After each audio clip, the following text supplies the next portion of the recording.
अस्सलाम वालेकुम।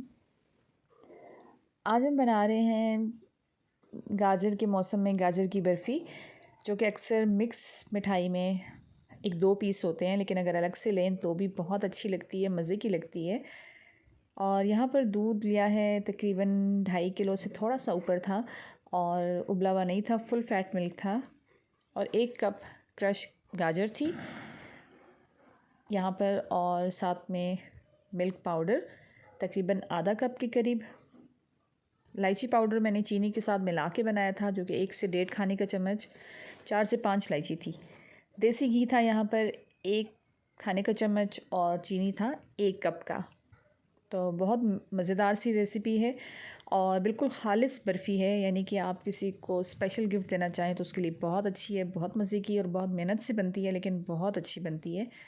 और अगर जो पंजाब में लाहौर में लोग जो हैं उनको पता होगा कि लाहौर में भी और यहाँ पर भी अच्छी बेकरीज़ पर ये बर्फ़ी तकरीबन 1300 से 1400 रुपए किलो यहाँ बिक रही है। लाहौर का रेट मुझे नहीं पता, लेकिन यहाँ पर अगर कोई बना के दे रहे हैं और वो भी यकीन नहीं है कि बिल्कुल ख़ालिस होगी, उसमें मैदा या आटा या कुछ भी इस्तेमाल नहीं कर रहे, तो वो यहाँ पर 1300 से 1400 के करीब 1 केजी दे रहे हैं। लेकिन अगर घर में बना के आप किसी को गिफ्ट करें या दें तो वो ज़्यादा अच्छा है। तो दूध उबलने के लिए हमने रखा, साथ में हमने गाजर शामिल कर दी और दूध अच्छी तरह से गर्म हो चुका था। और साथ ही हम शामिल कर देंगे चीनी भी और मिल्क पाउडर भी। तो ये बर्फ़ी खाने में बहुत मज़े की थी। चाहे तो सादी बनाएं, उसकी वीडियो पहले ही अपलोड कर चुके हैं, और इस तरह से भी बनाएं तो भी बहुत मज़े की है। इसको हम करेंगे अच्छी तरह से मिक्स, और मिक्स करने के बाद जब इसको उबाल आने लग पड़ेगा तो उसमें इलायची पाउडर भी शामिल कर देंगे।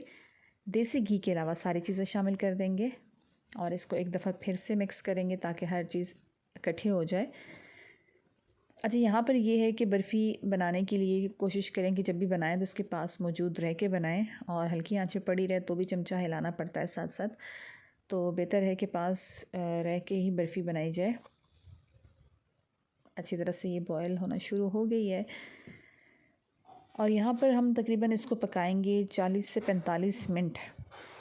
जब उबल जाए तो उसके बाद इसको दरमियानी आंच से तेज़ आंच पे 40 से 45 मिनट पकाएंगे। और यहाँ पर 40 मिनट तकरीबन हो चुके थे, और दूध जो है वो तकरीबन खुश्क हो चुका था, एक गाढ़ा सा मिक्सचर सा बन गया था। यहाँ पे ये 2.5 किलो से थोड़ा सा ज़्यादा दूध था। इसका रेट यहाँ पर इसलिए ज़्यादा है बेकरीज़ पर कि वो अगर ख़ालिस बिल्कुल वाकई इस तरह बनाते हैं तो फिर तो उनका रेट ज़्यादा इसीलिए होता है कि मेहनत भी ज़्यादा है। इसमें देसी घी शामिल कर देंगे, लेकिन ये बहुत मज़े की बनती है और जो है वो पसंद भी करते हैं बच्चे भी बड़े भी। देसी घी डाल के भी इसको मिक्स करेंगे। देसी घी सिर्फ खुशबू के लिए, इस फ्लेवर के लिए डाला है। 25 मिनट अब इसको फिर उसी तरह से दरमियानी से तेज़ आंच पे पकाएंगे, और हल्का हल्का सा चम्मच थोड़ा थोड़ा वक्फे से हिलाते जाएंगे। तो 25 मिनट अभी तो मैंने आंच तेज़ कर दी थी कि ताकि जल्दी से हो जाए, और वो जल्दी से इस तरह से हो गया था, एक डो सी बन गई थी कुछ इस अंदाज में। और यहाँ पे सर्विंग ट्रे भी हमने ले रख ली थी। इसको थोड़ा सा 2-3 दफ़ा मिक्स किया, थोड़ा सा प्रेस किया, इस तरह से देख रहे थे कि इसका टेक्सचर किस तरह से है, लेकिन सॉफ्ट था, अच्छा था और बिल्कुल तैयार था। मीठा भी और गाजर भी गल चुकी थी, जितनी गाजर चाहिए थी उतना ही थी इसमें। और इलायची का भी हल्का सा फ्लेवर और हल्का सा देसी घी का बहुत ही मज़े का फ्लेवर आ रहा था। और यहाँ पर इसको हमने इस तरह से इकट्ठा करके, और फिर सर्विंग जो डिश है या जिसमें आपने इसको सेट करना है, उसमें बटर पेपर या कोई भी पेपर रख के उस पर हल्का सा ऑयल लगा के, अगर बटर पेपर नहीं है तो खाली कागज़ कोई भी कॉपी से निकाल के उसमें हल्का सा ऑयलिंग करके, और उसमें ये सारा जो इसका जो मिक्सचर है वो डाल देंगे ताकि सेट हो सके। और सेट होने के लिए इसका यह है कि आप तकरीबन 2 से 3 घंटे या फिर इसको फ्रिज में रखिए, और या फिर ओवरनाइट बाहर रख लें। तो यहाँ पर ये देखें, ये इसमें हम लोगों ने बटर पेपर लगाया था और टेढ़ा मेढ़ा सा रख ही लिया था, लेकिन अब इसको हम निकालेंगे इसमें थोड़ा थोड़ा करके। गरम गरम है तो अभी ही निकालना है, थोड़ा ठंडा हो गया तो फिर इसकी शेप लाना मुश्किल हो जाती है, इसलिए इसको गरम गरम ही डालते हैं। और यहाँ पर मेरे पास कुछ मिल ही नहीं रहा था, तो इसलिए इसको इस छुरी की मदद से एक बिल्कुल प्लेन सी सरफेस लानी थी इसकी, तो इसको ऊपर से बराबर कर लिया था। और ये जो मेरे पास बर्तन था ये भी शायद कुछ इसके भी कोने ठीक नहीं थे, मतलब डिज़ाइन इस तरह से है कि वो शेप ही सारी इस तरह से आई। तो इसको मैंने रखा था तकरीबन 2 से ढाई घंटे के लिए फ्रिज में, और उसके बाद जब निकाला था तो बिल्कुल ये हार्ड हो चुकी थी बर्फ़ी। और या फिर सर्दियां हैं, ओवरनाइट ये बाहर ही रहे तो भी अच्छा है, या सुबह बनाएं शाम को खाएं, ऐसे भी ठीक है। और यहाँ पर ये बन चुकी थी बर्फ़ी हमारी तैयार। और ये जिस तरह का बर्तन था उसी तरह की शेप भी आई इसकी, लेकिन अल्हम्दुलिल्लाह टेस्ट बहुत अच्छा था, बहुत मज़े का था और ख़ालिस था। सबसे बड़ी बात ये कि बिल्कुल ख़ालिस थी। और ये देखिए ये इस तरह से।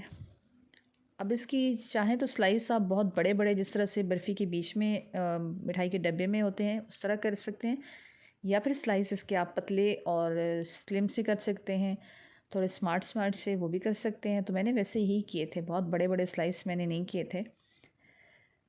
टेस्ट तो एक ही जैसा आएगा, स्लाइस जैसे भी हों, लेकिन देखने में भी अच्छे लगने चाहिए। तो मुझसे बस ऐसे ही कटिंग हुई थी, तो जो कि बहुत मज़े के थे।